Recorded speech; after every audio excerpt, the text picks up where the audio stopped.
امیہ کا سب سے حسین بادشاہ سلیمان بن عبد الملک، سب سے حسین، 42 سال کی عمر، جوانی، اس کی میت کو قبر کے قریب کیا گیا تو ہلنے لگا تو اس کے بیٹوں نے کہا ہمارے ابا زندہ ہیں، وہ سکتہ ہو گیا ہے، زندہ ہیں۔ عمر بن عبدالعزیز رضی اللہ رحمت اللہ علیہ فرمانے لگے ارے بھتیجو زندہ نہیں ہے، قبر کا عذاب جلدی شروع ہو گیا ہے، بل عجل اللہ بالعقوبہ، چھپاؤ، جلدی چھپاؤ۔ عمر بن عبدالعزیز جس تخت پر بیٹھے اس پر سلیمان تھا، اس پر ولید تھا، اس پر عبد الملک تھا، ان تینوں نے اپنے من کو راضی کیا، عمر بن عبدالعزیز نے اپنے رب کو راضی کیا۔ جب عمر بن عبدالعزیز کا وقت آیا مرنے کا تو انہوں نے بلایا رجا بن حیوہ سے، فرمایا کہ میں نے عبد الملک بن مروان چاچا بھی تھے، سسر بھی تھے، ان کی بیٹی فاطمہ سے شادی ہوئی تھی، میں نے اس کو قبر میں اتارا، کفن کی گرہ کھول کے دیکھا تو اس کا چہرہ قبلے سے ہٹ چکا تھا، رنگ کالا سیاہ پڑ چکا تھا۔ عبد الملک بن مروان گورا چٹا تھا، یہ جگہ سرخ کالا۔ پھر میں نے ولید کو قبر میں اتارا، اس کا بیٹا 10 سال حکومت کی، اس نے 21 سال حکومت کی، اس نے 10 سال کی، ولید بن عبد الملک۔ میں نے اس کے کفن کی گرہ کو کھول کے دیکھا تو اس کا رنگ سیاہ ہو چکا تھا اور قبلہ کی طرف سے چہرہ پھر چکا تھا۔ پھر سلیمان کا واقعہ تو ابھی سنایا، پھر سلیمان کو قبر میں اتارا اور اس کے کفن کی گرہ کو کھول کے دیکھا تو اس کا چہرہ قبلے سے ہٹ چکا تھا۔ اب میں جا رہا ہوں، مجھے دیکھنا۔ پہلے تینوں نے حکومت کی پوجا کی اور عمر بن عبدالعزیز نے اپنے اللہ کی پوجا کی۔ انہوں نے ایک بڑا عجیب خطبہ دیا جب خلیفہ بنے، اے لوگو، بچپن میں شعر و شاعری کا شوق تھا تو میں شاعر بنا، تھوڑا سا اٹھان ہوئی تو علم کا شوق لگا، میں نے علم حاصل کیا، جوان ہوا تو فاطمہ بنت عبد الملک سے عشق ہوا، میں نے اس سے شادی کی، اب اللہ نے مجھے حکومت دے دی ہے، اب تم دیکھو کہ میں اس سے اپنے اللہ کو راضی کروں گا۔ ہمارے حکمران تو ووٹ سے آتے ہیں اور چلے جاتے ہیں 4-5 سال کے بعد، ان کی وراثت میں حکومت آ رہی ہے اور 3 بر اعظم پر حکومت ہے، اور ایسا روب و دبدبہ ہے بنو امیہ کا، کوئی ان کے سامنے سر نہیں اٹھا سکتا۔ 3 بر اعظم میں زکوٰۃ لینے والا کوئی نہ بچا، 3 بر اعظم میں سوال کرنے والا کوئی نہ بچا، 3 بر اعظم میں ظالم کوئی نہ بچا، 3 بر اعظم میں مظلوم کوئی نہ بچا۔ لیکن خود کیسا رہا؟ گھر آئے، فاطمہ بڑے اچھے دن گزرے ہیں، اب امتحان ہے، میں تیرا حق نہیں ادا کر سکوں گا، طلاق لینی ہے میں حاضر ہوں، ساتھ دینا ہے تو میرے اپنے حق معاف کرو، اپنے حق معاف کرو۔ فاطمہ جیسی عورت انسانی تاریخ میں کوئی نہیں آئی، سیاسی لحاظ سے، سیاسی۔ دادا مروان بادشاہ، باپ عبد الملک بادشاہ، بھائی ولید بادشاہ، دوسرا بھائی سلیمان بادشاہ، تیسرا بھائی ہشام بادشاہ، چوتھا بھائی بادشاہ اور اپنا خامن بادشاہ، 7 نسبتوں سے یہ عورت شہزادی ہے۔ کائنات انسانی تاریخ میں اتنی بڑی عورت کوئی نہیں آئی، سیاسی۔ فاطمہ کہنے لگیں عمر، میں نے سکھ کے دن تیرے ساتھ گزارے ہیں، دکھ میں تجھے چھوڑ کے نہیں جاؤں گی، جو میں نے اپنے سارے حق معاف کی۔ پھر حضرت عمر بن عبدالعزیز کی راتیں اور دن کیسے گزرے؟ مسلح پہ بیٹھتے اور روتے وہیں سو جاتے اور روتے وہیں سے اٹھتے، پر 3 بر اعظم میں ظالم کوئی نہ بچا، مظلوم کوئی نہ بچا، زکوٰۃ لینے والا کوئی نہ بچا، اپنی حکومت کو اللہ کی رضا کے لیے استعمال کیا۔ کیسے استعمال کیا؟ سارے مال فاطمہ کا سارا زیور بیت المال میں ڈال دیا، تنخواہ پہ آ گئے، عید کا موقع آیا، بچوں نے ماں سے کہا ہمیں کپڑے لے کر دو، عید آ رہی ہے، ہر آدمی اپنے بچوں کے لیے کپڑے لے رہا ہے، ہمارے بچے بھی کہہ رہے ہیں کپڑے لیں، جاؤ بھائی لو۔ فاطمہ کے پاس عمر 3 بر اعظم کے بادشاہ کے بچے آ رہے ہیں، ماں جی عید آ رہی، کپڑے تو لے دیں، ابا سے کہیں کہ ابا سے بات کرتی ہوں۔ ابا تشریف لائے، خزانے لبالب بھرے ہوئے گندم کے ڈھیر کی طرح کہ امیر المومنین بچے کپڑے مانگ رہے ہیں۔ فاطمہ میرے پاس تو پیسے نہیں، میں کہاں سے کپڑے لے کر دوں، میرے پاس تو پیسے کوئی نہیں۔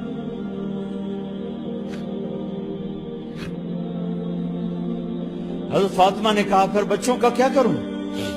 کہا پھر مجھے بھی نہیں پتا کیا کروں۔ اس کے پہلے 3 حکمرانوں نے لوٹ مار کے بازار گرم کیے، ظلم و ستم کے پہاڑ توڑے، اور آج اسی خزانے پہ ایک شخص بیٹھا ہے جو اللہ کو راضی کرنے کے جھنڈے گاڑ رہا ہے۔ تو فاطمہ نے کہا آپ ایسا کریں، اگلے مہینے کی تنخواہ ایڈوانس لے لیں، اس سے میں اپنے بچوں کو کپڑے لے دیتی ہوں، اور گھر کا خرچہ میں مزدوری کر کے گھر کی روٹی چلا لوں گی۔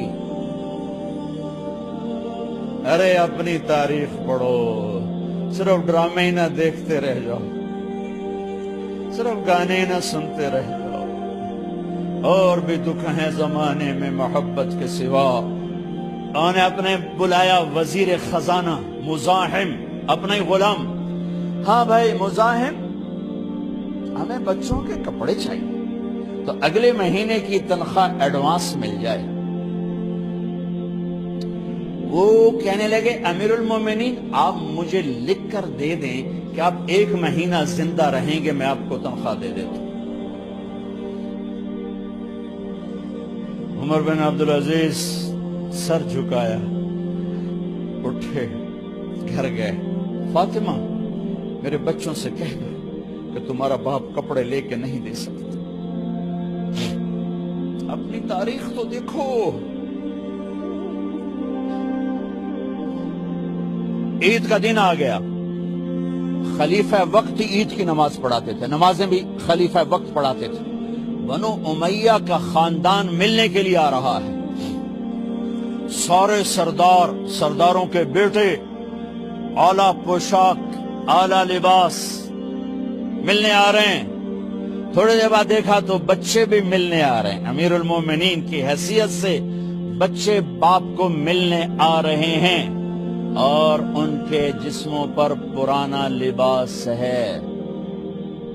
حضرت عمر انہیں دیکھ کر ادھر اپنے سرداروں کے بچے دیکھے تو زرق برق پوشاکیں، اپنے بچوں کو دیکھا۔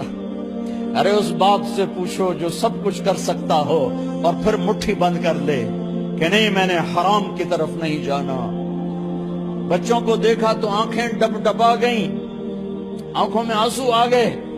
فرمایا میرے بچوں آج تمہیں اپنے باپ سے گلہ تو ہوگا کہ آج ہمارے باپ نے کپڑے ہی نہ لے کے دیے۔ ان کے ایک بیٹے ہیں عبد الملک، ان سے بھی 4 رات آگے تھے، ان سے پہلے ہی فوت ہو گئے تھے۔ کہنے لگے ابا جان آپ کو مبارک، آج ہمارا سر بلند ہے، ہم شرمندہ نہیں ہیں، آپ کو مبارک ہو، آپ نے قومی خزانے میں بددیانتی نہیں کی ہے، ہم شرمندہ نہیں ہیں، انسانوں کو کپڑوں پہ نہیں تولا جاتا۔ آج کا میرا دیس کا مالدار اتنا فقیر ہو گیا ہے، اتنا چھوٹا ہو گیا ہے کہ وہ اپنا تعارف کروانے کے لیے 50 لاکھ کی گھڑی لیتا ہے، 6 لاکھ کا جوتا لیتا ہے۔ آج کی بیگم اتنی چھوٹی ہو گئی ہے کہ اپنے قد کو بڑا کرنے کے لیے وہ 10 لاکھ کا ہینڈ بیگ لیتی ہے کہ دیکھو میرا بیگ 10 لاکھ کا ہے۔ ارے میری بہن تو 10 ٹکے کی بھی نہیں رہی اگر تو نے بیگ سے اپنے آپ کو بڑا بنایا۔ او میرے دوست تو 2 ٹکے کا نہیں ہے اگر تو 10 لاکھ کے جوتے اور 50 لاکھ کی گھڑی سے اگر تو بڑا بننا چاہتا ہے۔ ارے اس دھوکے سے نکلو۔ برینڈڈ کہاں جا رہے ہو؟ جب تم اپنی ذات میں بے قیمت ہو تو رب ذوالجلال کی قسم تمہاری گھڑیاں، تمہارے بیگ، تمہاری گاڑیاں، تمہارے بنگلے تمہاری عزت کو بڑھا نہیں سکتے۔ ابا جان آج ہم خوشی سے بلند ہیں کہ ہمارے باپ نے بددیانتی نہیں کی۔ گھر میں تشریف لائے، کہنے لگے فاطمہ کچھ پیسے ہیں، میرا انگور کھانے کو جی چاہ رہا۔ بس فاطمہ رونے لگی، فرمایا امیر المومنین خزانہ تو بھرا پڑا ہے، 1 درہم کا بھی تیرا حق نہیں ہے کہ تو 1 درہم لے کے انگور خرید لے۔ تو تھوڑا پٹھے، فاطمہ میں جہنم نہیں برداشت۔ وہ میرے بھائیو جو دن رات سود میں پھنس چکے ہو، جو دن رات جوے شراب میں پھنس چکے ہو، کیسے اللہ کے سامنے سرخرو ہو کر کھڑے ہو گئے؟ ایک رات گھر میں تشریف لائے، بچیاں بیٹیاں، منہ پہ ہاتھ، کپڑا رکھا، دوپٹہ رکھا منہ پہ، اور بات کریں۔ آپ نے پوچھا ارے کیا ہوا تمہیں، یہ منہ پہ کپڑا کیوں رکھتے ہو؟ تو خاموش ہو گئی، لیکن گھر کی خادمہ رو پڑی، کہا امیر المومنین آج آپ کی بیٹیوں نے کچا پیاز توڑ کے اس سے روٹی کھائی، سالن کھائی، اور میرے آج کا تاجر کہتا ہے جھوٹ نہ بولوں تو کاروبار کیسے، میرا افسر کہتا ہے رشوت نہ لوں تو گزارا کیسے کروں۔ تو عمر بن عبدالعزیز پھس پہ ہچکیوں کے ساتھ روئے کہ میری بچیوں میں تمہیں بڑے اچھے کھانے کھلا سکتا ہوں، اور میں جہنم کی آگ برداشت نہیں کر سکتا۔ بھائیو، اس بندے نے اپنے آپ کو ذبح کر دی، اللہ کو راضی کرنے کے لیے ذبح کر دی، اپنے ذات کو، اپنے جذبات کو، اپنے احساسات کو۔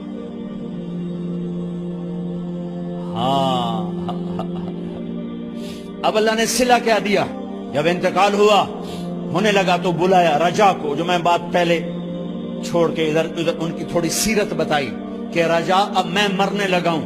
عبد الملک کالا ہو گیا تھا، ولید کالا ہو گیا تھا، سلیمان کالا ہو گیا تھا۔ یہ کیوں کالے ہوئے تھے؟ یہ بے نمازی نہیں تھے، بدکاری نہیں کرتے تھے، کسی کی طرف ان کی میلی آنکھ نہیں اٹھی کبھی۔ یہ ظالم تھے، ظالم، انسانوں کا خون پیا، مال میں خیانت کی، اس پر اللہ نے چہرے پھیر دیے۔ آج عمر بن عبدالعزیز جا رہا ہے، کہ دیکھو میں جا رہا ہوں، مجھے دیکھو میرے ساتھ کیا ہوتا ہے۔ ان کا انتقال ہوا، ان کی میت قبر کے کنارے رکھی گئی، اور اب نیچے اتارنا ہے۔ سلیمان کی میت کو اتارنے لگے تو ہلنے لگا، اور عذاب قبر پہلے شروع ہو گیا۔ عمر کی میت کو جب قبر کے قریب کیا گیا، ایسے ہوا کا جھونکا آیا، ایک پرچہ ایسے لہراتا ہوا یوں آیا، یوں آیا، یوں آیا، اور عمر کے سینے پر گر گیا۔ لوگ کٹھے ہو گئے، پرچے کو کھول کے دیکھا گیا تو اس پہ لکھا تھا بسم اللہ الرحمن الرحیم، براءۃ من اللہ لعمر بن عبد العزیز من النار۔ یہ پروانہ ہے اللہ کی طرف سے اس کے بندے عمر کے لیے کہ اسے جہنم سے نجات کی خوشخبری سنا دی جائے۔ آہا، مرنا ہو تو یوں مرو، اللہ ایسی موت دے دے۔ کہتے ہیں میں نے ان کو قبر میں اتارا، جب قبر میں اتارا تو کیا دیکھا؟ میں نے کفن کی گرہ کھولی تو چہرہ قبلے کی طرف، اور یوں لگا جیسے 14ویں رات کا چاند قبر میں اتر آیا ہو۔ اور آخری بات کرتا ہوں، میرے بھائیوں بہنوں، اپنے اللہ سے صلح کر لو، اپنے اللہ سے صلح کر لو۔